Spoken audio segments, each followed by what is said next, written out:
Waan ku salaamay. Si joogto ah ama xiriir waxaynu mar walba u maqlnaa tacadiyo loo geysanayo dumarka, carruurta iyo dadka kale ee nugul. Tacadiyada ugu weyn ee maanta dunida ka socdaana waa tacadiyada laga dhex sameeyo ama lagu sameeyo tiknoolajiyadda. Qof sawirkiisa si khaldan loo adeegsaday, fariin khaldan loo qoray, ama faalo khaldan oo ku lidi ah loo dhigay meel. Tacadiyadaas qofka waxay u saameeyaan dareen ahaan, maskax ahaan, mararka qaarkoodna jir ahaan.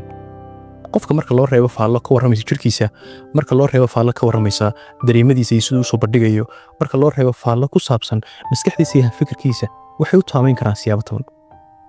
Sawirrada muhiimkeenna waa barefadkeenna waa gaarka u leenahay ee laga yaabo inuu taleefanada ku qaadanay, kombiyuutarada ay nagu keydsan yihiin, mararka qaarkoodna waxay noqon karaan wax tacaddi laynagu geysto ama laynagu rakaateeyo. Mar walba oo waxa adigu gaarka u leedahay ay ku ilaashan yihiin waa mar walbood ammaan tahay. Ammaan u tahay dareen ahaan, ammaan u tahay maskax ahaan, ammaan u tahay caqli ahaan, ammaan u tahay jir ahaan.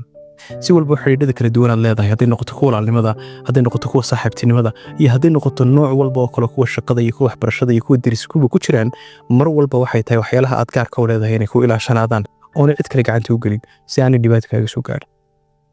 Waxaa laga yaabaa gabadh leh asxaab, leh xiriir gaar ah oo ay rabto inay mustaqbal ku dhisto, inay qofkay wehelka u dooratay ay u dirto sawirro ama muuqaallo ay isla garteen inay isu diraan. Muddo kadibna aynu aragno gabadhaas oo ka cabanaysa in muuqaalladii laga hayay ama muuqaalladii ay dirtay tacaddi lagu geysanayo, lagu rakaataynayo, mararka qaarkoodna bulshada loo soo bandhigo. Cid walba oo taqaano xiriir idiga dhexeeyo ama aasuuma macrifadu tihiin, walaalkana ma aha, saaxiibkana ma aha. Mar walba oo ay ku ilaashan yihiin arrimaha muhiimka ku ah waa mar walba badbaadsan tahay. Dadka aynu xiriir la leenahay mar walba ay naga dalbadaan waxaanay xaq inoogu lahayn. Sawirrada ka mid ah, muuqaalada ka mid ah, qoraalada ka mid ah, codadka ka mid ah, waa inaynu ogaanaa inaynaan u socon inay saxsanayd oo ay tahay inaynu halka ku istaagno inaan hore u socon. Si walba qofka aad wax la wadaagaysad muhiim u aragto ama uu agtaada muhiim u yahay, meelaha qaarkood baad adiga xadkaaga ama ay tahay inaan lagu soo dhaafin. Mar walba xadka laga soo gudbo waxay ka dhigan tahay waxa kugu soo socdo taxaddi ay laga maarmaan tahay inaad ka hortagto oo aanad ogolaan lagu sameeyo.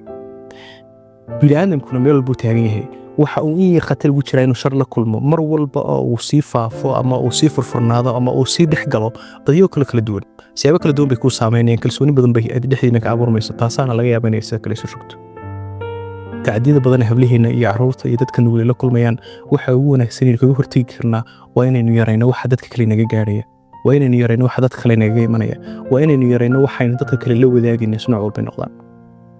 Sidoo kale faallooyinka khaldan ee loo reebayo dadka ee laga yaabo in qof muuqiisa wax laga sheegayo, ee laga yaabo qof fikirkiisa wax laga sheegayo, in laga yaabo qof wax uun isaga ka mid ah wax laga sheegaya, dareen ahaan iyo nafsad ahaan ay qofka u taabanayaan.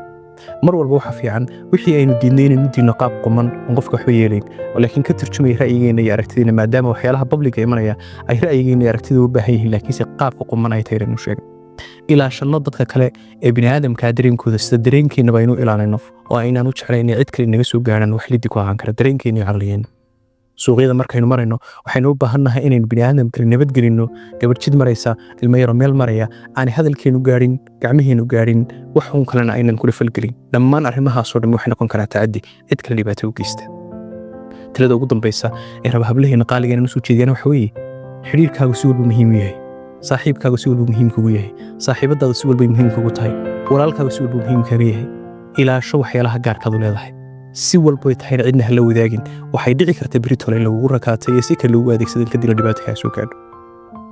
Marka ay noqoto taleefanadeena, waxyaalo badan oo inagu kaydsan taleefanadeedu waxay khatar ugu jiraan inay bannaanka u baxaan. Taleefanka waa la xadi karaa, wuu lumi karaa, wuu kaa jabi karaa, cid baad u geyn kartaa ku hagaajisay kadibna waxay fursad u heli karaan in xogtii iyo sawirradii kugu jiray ay bannaanka u yimaadaan ama ay iyaguba arkaan. Mar walba oo aynu xadgudubka ama tacaddiga bannaanka inaga imanaya aynu iska ilaalino oo inagu aynu sababi karno, waxaa iman karta in tacadiyada kale ee bannaanka inaga imanayaan ay yaraadaan maadaama kuwii nafihiina aynu control. Kuwa bannaanka oo dhan waxa jira qaabab loola dhiilgareeyo oo aynu dib ka soo sharaxi doono.